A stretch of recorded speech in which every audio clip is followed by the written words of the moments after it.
УТРК Оштун эфирдик жүрүшүн Ош жаңылыктары маалыматтык программасы улантат. Аны мен Айымкан Исралы кызы алып барам. Саламатсыздарбы? Алгач кыскача.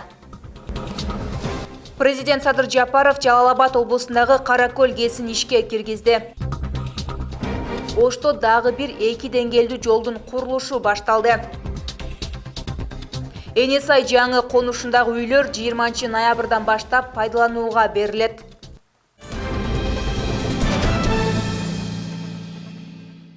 Президент Садыр Жапаров бүгүн Жалал-Абад облусуна болгон иш сапардын жүрүшүндө Каракөл ГЭСинин расмий ачылыш аземинде катышты. Гидроэлектр станциясы Кара Суу дарыясынын Нарын дарыясына куйган жеринде Жалал-Абад облусунун Каракөл шаарынын аймагында курулган.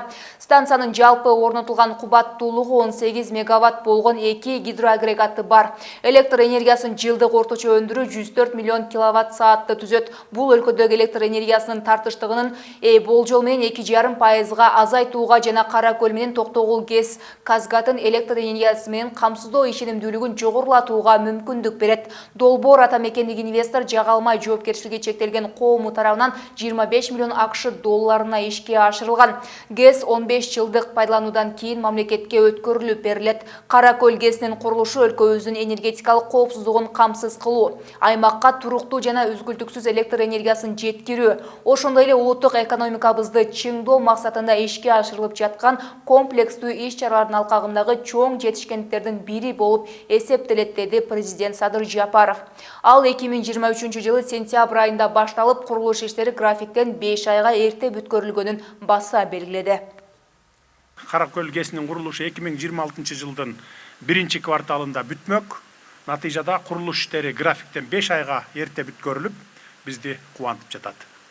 Албетте бул биздин адистердин, куруучулардын жана демилгечи тараптардын кесипкөйлүгүнүн ынтымактуу аракетинин үзүрү менен болду деп эсептейбиз. Курулуш иштерин толугу менен ата мекендик компания жүргүзүп, улуттук ресурстарга таянып, ийгиликтүү жыйынтыкка жетишти. Биздин адистерибиздин олуттуу тажрыйба топтоп, энергетика тармагындагы жогорку квалификациялуу кадрлар катары калыптанып жатышы маанилүү жетишкендик десем болот. Бул дагы биз үчүн чоң сыймык. Мындан улам долбоорду ишке ашырууга өз салымын кошкон бардык адистерге, куруучуларга, инженерлерге ыраазычылык билдире кетейин. Ардактуу замандаштар, Каракөл шаары жөн жерден энергетиктердин шаары деп аталбайт. Бул жерде биздин өлкөнүн эң ири Токтогул ГЭСи башталып, андан ылдый Күрпсай, таш көмүр жана башка ГЭСтер каскаты созулуп жатат. Эми мына ошол энергетикалык салтууланып, шаар четинде дагы бир жаңы ГЭС өз ишин баштоодо. Президент Садыр Жапаров 6 ноябрда АКШнын Вашингтон шаарында өтө турган Борбор-Азия АКШ саммитине катышат. Бул тууралуу президенттин басма сөз катчысы Аскат Алагөзов билдирди. Анын айтымында мамлекет башчысы АКШнын президенти Дональд Трамптын чакыруусун ыраазычылык менен кабыл алган. Учурда президенттин администрациясы иш сапарга даярдык иштерин жүргүзүүдө. Саммитке Борбор-Азия мамлекеттеринин башчыларынын катышуусу күтүлүүдө.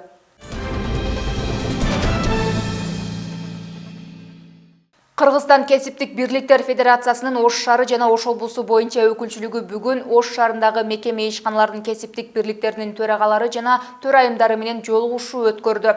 Анда 9 ай ичинде жүргүзүлгөн иштер тууралуу маалымат берилди. Учурда федерациянын курамында 350 миңге жакын мүчө бар. Алардын санын дагы көбөйтүү пландалууда. Ошондой эле укуктук жана техникалык инспекторлор пландуу мониторингтерди жүргүзүп, мамлекеттик кызматкерлерге эмгек жаатындагы маселелер боюнча акысыз юридикалык кеңештерди берип жатышкандыгы белгиленди.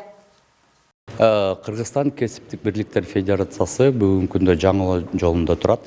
Эми профсоюз деп көнүп калганбыз. Профсоюз десем эмне? Профсоюз десе эле баягы биз путевкаларды элестетчүбүз. Элдин баары эле путевка деп калышкан заман болчу.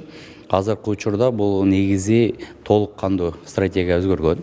Себеп дегенде профсоюздун өзүнүн койгон максаты бул жумушчуларга жардам берүү, жумушчулардын укугун коргоо. Ошонун негизинде биз деген азыркы региондордун баарын тең жерлерин баарын кыдырып атабыз. Бул биздики деген ар бир квартал сайын өзүбүздүн мүчөлөрүбүздүн астында бере турган отчетубуз болуп калган. Бул биринчи ирет эмес, Ош шаарында экинчи жолугушу болуп атат. Азыркы келген жаңы команда мына 2 жылга чукул болуп калды иштеп атканына. Ошол 2 жылдын ичинде көп өзгөрүүлөр болду. Баягы профсоюздан кетип калган мүчөлөрүбүздүн баарын тең кайтарууга аракет кылып атабыз. Жалпы инвентаризациянын негизинде бүгүнкү күндө 350 000 мүчөбүз бар. Азыр ошол эки саныбызды да көбөйтөлү деп атабыз. Саныбыз гана эмес, сапатыбыз менен дагы. Ошондуктан биз деген буга чейин жана мурун деген райондук комитеттер, облустук комитеттер, райондук кеңештер, облустук кеңештер деген канча бир деген структуралар бар болчу. Ошолордун баары жоюлуп, бүгүн толук кандуу баштапкы уюмдар тармактык комитеттер федерацияга караштуу болуп калган. Андан тышкары 1229 деген кыска номерди киргизип, азыр жерле баардык деген биздин өзүбүздүн мүчөлөрүбүзгө эмгек жаатындагы консультацияларды бекер берип атабыз. Ош облусунун башчысы Элчибек Жантаев бүгүн Керметтүү айыл аймагындагы Гүлбар айылында жаралган таза суу тартыштыгы боюнча жыйын өткөрдү. Өкүлчүлүктүн басма сөз кызматынын маалыматына ылайык, жыйынга тиешелүү жетекчилер катышып, аймактагы абал жана көйгөйдү жоюунун жолдору талкууланды. Учурда Гүлбар айылынын 6 участогунда суу тартыштыгы жаралып, азырынча суу ташуучу унаалар аркылуу жеткирилүүдө. Бул Кырдаал Араван Ак-Бура каналын реконструкциялоо жана 27 чакырым суу түтүгүн тартуу долбоору менен байланыштуу экени айтылды. Облус башчысы жарандарды суусуз калтырбоо үчүн жетиштүү суу ташуучу унааларды камсыздоону тапшырды. Зарыл болсо жаңы унаа сатып алуу үчүн облустук өнүктүрүү фондунан каражат бөлүп берүү мүмкүнчүлүгү каралат.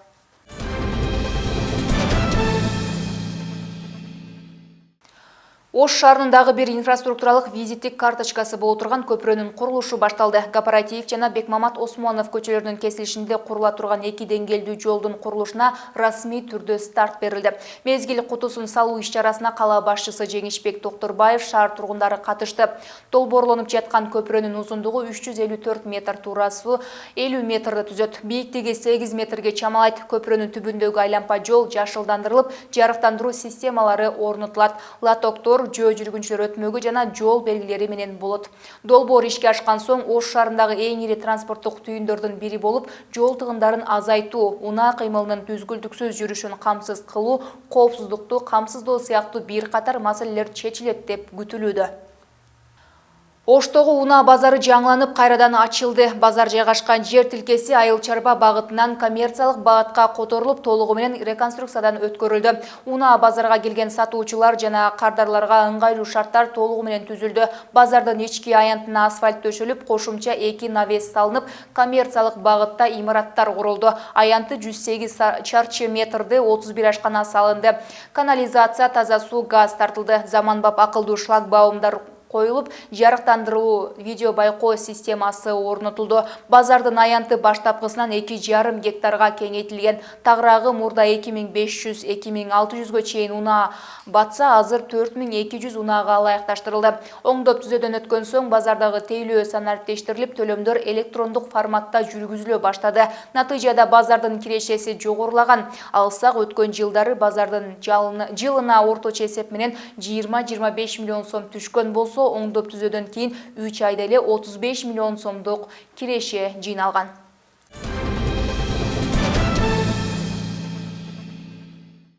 Ош шаарындагы Келечек базары 25 ноябрга чейин жаңы жайга, тагыраагы Бекмамат Осмонов көчөсүнө көчүрүлөт. Учурда курулуш иштери кызуу жүрүп жатат. Жаңы муниципалдык базар 7 гектарга жакын аймакты ээлеп, анын 2,5 гектары унаа токтотмо жай катары каралган. Контейнерлер орнотулбайт, соода орундар темир конструкцияларда жайгашат. Курулуш иштеринин жүрүшү жана соодагерлерди көчүрүү процесси тууралуу төмөнкү сюжетте сөз болот. 25 ноябрда Келечек базары жаңы жайга толук көчүрүлөт. Бул тууралуу Ош шаарынын мэри Жеңишбек Токторбаев курулуш иштеринин жүрүшү менен таанышуу учурунда билдирди.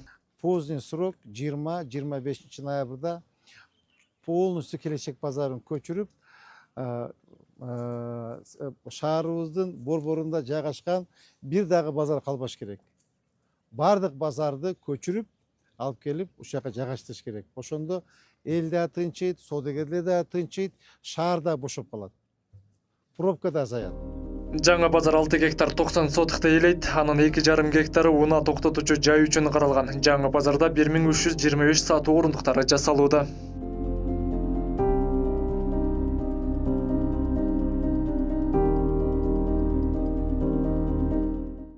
Жумуштар азыр крышаларды, навестерди полный жаап бүттүк. Ичин бөлүү процесстери жүрүп атат. Эшиктерин коюп атабыз. Анан кийин асфальт иштерине даярдап атабыз. Уже асфальт иштерин баштадык. Кудайым буюрса бир жуманын ичинде ошо асфальттардын басып баштайбыз.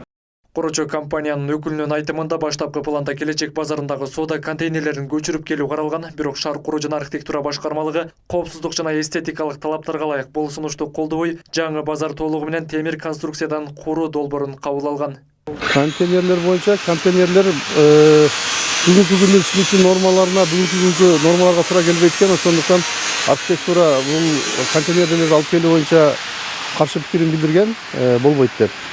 Ошондуктан азыр мына темир конструкцияда кылып туруп ушуну жасап атабыз.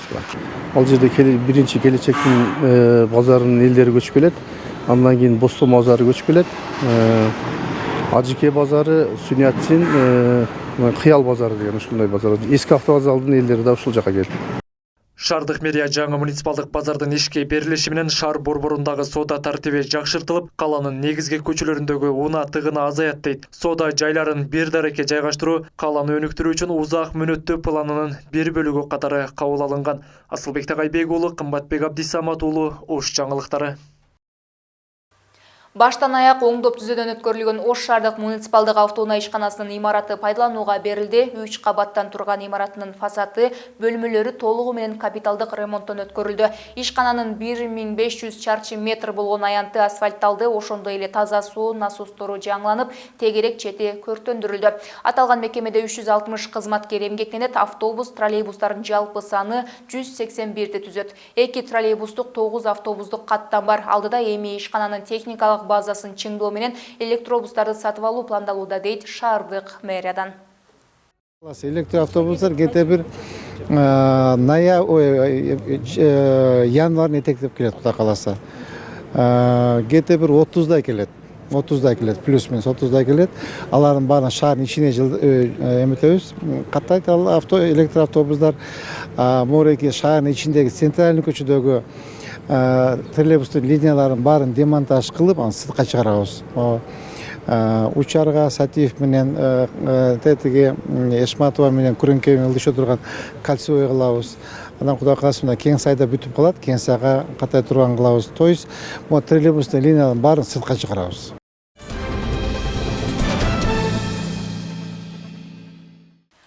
Ош шаарында жаңыдан түптөлүп жаткан Энесай конушундагы турак үйлөрдүн алды 20 ноябрдан баштап пайдаланууга берилгени турат. Бул үйлөр шаардын инфратүзүмүн архитектуралык абалын иретке келтирүүдө кызыл аймакка туш келген жарандарга акысыз берилет.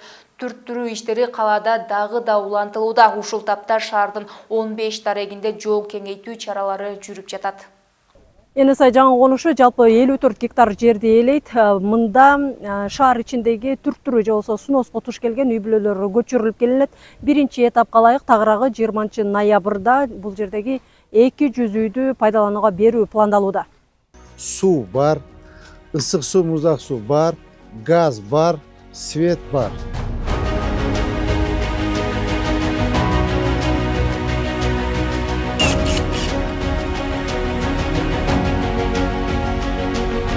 Мынакей Кудай кааласа Энесай жаңы конушу. Конушта жалпы 340тай турак үйдүн курулушу жүрүп жатат. Үйлөрдүн алды дээрлик даяр болуп калган. Айрымдарында гана чатыр жабуу, шыва, кактап сырдоо иштери аткарылууда. Коммуналдык кызматтар тарабынан таза суу, канализация жана электр энергиясын тартуу иштери жүргүзүлүүдө. Биринчи очередь ушул азыркы бүтүргөндөрдүн качествосуна тапшырып, что элдер жалпы болбош керек да. Отопление субайт экен, сууну субайт экен, канализацияны иштебейт экен, свет поточот экен деген вопростор болбош керек. Сону кылып керек болсо, азыркы өздөрү жашап аткан үйдөн дагы жакшыраак кылып беришибиз керек. Ар бир турак жай үчүн 3 сотуктан жер бөлүнгөн. Ар бир үйдүн аянты 131 чарчы метрден болду. Үйлөр баары бирдей үлгүдө салынып жатат. 3 жатакана, 4 жатаканасы менен, бир кухня, холл, санузел менен. Бизде азыр балдар уже отделка иштери 80-97 үйгө чейин бүтүп атат. 97 үйлөр. Дальше нар жакта штукатурка иштери кетип атат. Батарейкаларды биринчи үйлөрдөн ошо коюлган үйлөрдү жылытып текшерип тапшырып беришти. Анан ошол суу маселеси, канализациялар бүт орнотулуп атат. Негизинен жыл башынан бери каладагы 70 даректи иретке келтирүү иштери жүрдү. Жол кеңейтүү, тротуар салуу, канал жээктерин бошотуу учурунда кызыл аймакка чыгып кеткен 480 турак үй түрттүрүлгөн. Шаардык мэриянын маалыматында каланын инфратүзүмүн жакшыртуу аракеттери ар бир жашоочунун укугун коргоо менен ишке ашырылган. Ассаламу алейкум. Кандайсыз? Маселен, турак жай түрттүрүүгө туш келген Тойчиевтердин үй бүлөсүнө ипотекалык шартта курулган жаңы турак жайдан 3 бөлмөлүү батир берилди. Моминовага өтө турган көчө болуп калды. Ошонун ортолугунда жолго байланыштуу болуп калды. Ошонун себебинен келип ушул жолго бер деди. Биз үйдү бердик жарымын. Жарымыга суностун немесиге ушул домду берди бизге. 3 комната. Балдарыбыз 4 кыз, 1 оğlumuz бар, 5. Жол кеңейтүү жумуштары дагы да улантылууда. 350 метрдеги Жунусов көчөсүнөн эле 12 ар кандай объекти, 5 коммерциялык, 3 турак жай түрттүрүүгө туш келген. Негизинен бул жерде бардык шарттары, бардык нормалары каралган. Жолдун кеңдиги, бардык жол курулуш нормаларына туура келет. Өзүңүздөр билгендей бул жол өтө эки эле полосалуу жол болгон. Себеби баягы Сүйүнбаев көчөсү бир тараптуу болгондуктан негизги унаа жүрүүчү машина, южныйга чыккан машина ушул жерден болчу. Азыр буюрса ал жактагы бир жактуу болуп туруп, бул жагы 2-4 полоса болуп туруп, негизги жолдун кеңдиги ушул жерден башталат. Ушул тапта шаардагы 15 көчөдө иретке келтирүү жумуштары жүрүп жатат. Буга чейин Ош шаарында 50дөн ашык жол жасалып пайдаланууга берилди. Миргүл Бокошова, Айбек Үсөн, Ала То 24, Ош. Бүгүн Ош шаарындагы пробация кызматынын каттоосунда турган жарандар менен экстремисттик чакырыктарга алданып калбоо жана мыйзам бузууларга жол бербөө боюнча түшүндүрүү иш-чарасы өттү. Ага Ош шаардык мэриясынын жана Ички иштер башкармалыгынын шаардык казаттын өкүлдөрү катышты. Азыркы учурда Ош шаардык пробация кызматынын каттоосунда 300гө жакын жаран бар. Пробация департаментinin директорунун буйругуна ылайык Кыргызстан боюнча ошол каттоодо турган кардарларга ошол экстремизм жана терроризмдин алдын алуу декадасы деп жарыяланган. Ошол буйрукту аткаруу максатында бүгүнкү күндө биз Ош жана Баткен облустары боюнча аймак аралык башкармалыгынын бардык райондорунда иш-чаралар жүргүзүлүп атат. Ошонун катарында бүгүн Ош шаарында ошо шаардык пробация бөлүмүндө турган кардарларды кайра кылмыш кылбоо, кайра кылмышка барбоо же болбосо адашып ошондой экстремисттердин торуна түшүп калбаш үчүн ошолорго түшүндүрүү иштерин жүргүзүү максатында уюштурулуп атат бүгүнкү иш. Бул Ош шаардык мэриясы, Ош шаардык ички иштер башкармалыгы, шаардык казыят жана дин иштери жана этностор аралык улуттук агенттик менен биргеликте өткөрүлүп атат. Негизги максат ошол кардарларды кайра кылмышка баруусунун алдын алуу. Каттоодо турган кардарлар бизде бүгүнкү күндө управление боюнча алганыбызда 1000ден ашык кардар каттоодо турат. Анын ичинен Ош шаары боюнча 300гө жакын кардар каттоодо турат. Бүгүнкү күнгө алынган маалыматтар топтому мына ушулар болду. Кайрадан эфир аркылуу көрүшкөнчө аман туруңуздар.